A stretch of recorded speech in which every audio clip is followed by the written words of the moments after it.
The feeling of delight and exhilaration propelled the boy through London's streets, his old cap blowing in the wind and dusty shirt billowing as he weaved in and out of the evening promenade.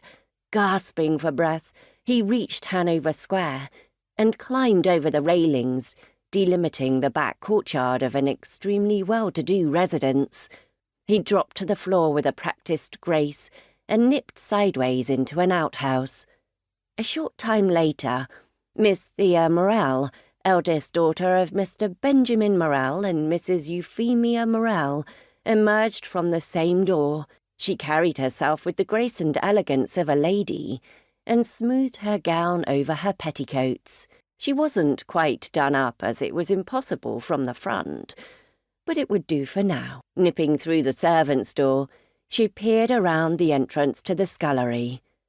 Mrs. Phibbs looked up from where she prepared the silver for tonight's dinner, and a warm grin thawed her sharp features. "Ah, you're back, Miss Thea. I'll be right up." Thea smiled and her eyes lit. "Thanks." She knew her eccentricities no longer surprised the housekeeper, who had been with the family since before Thea was born. Going to a public lecture on her own was not something Miss Thea Morell could do, but the footman could for half a penny.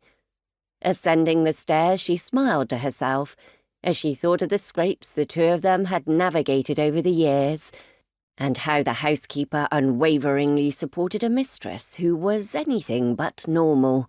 In her earlier years, Thea had been terrified of the older lady. Despite her diminutive size, the wisdom of age gave her a dominant air, and her sharp features and scraped-back salt-and-pepper hair lent a severity to her presence. But as Thea grew, the two of them had developed a relationship based on mutual respect. Technically, dressing the eldest Miss Morell was Agnes's job, but Thea would never have trusted Agnes with this secret.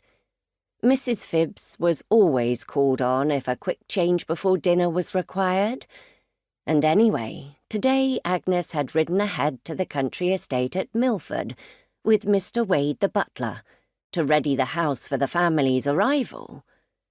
Thea wouldn't miss the London season, and the house at Hanover Square, but she would miss Dr. Gibson's lectures. Her brain told her it was because of the thrill of the electrical spectacle. Once in the bedchamber, a detailed analysis of the night's experiment accompanied the efficient lacing and buckling. Mrs. Phibbs's knowledge of natural philosophy had grown along with Thea's, whether she liked it or not, and she listened intently. Soon the pinning was complete. "There we are, Miss Thea. Your mother will never guess," said the housekeeper with a complicit smile as she put the finishing touches to Thea's dark tresses, piled high on her head.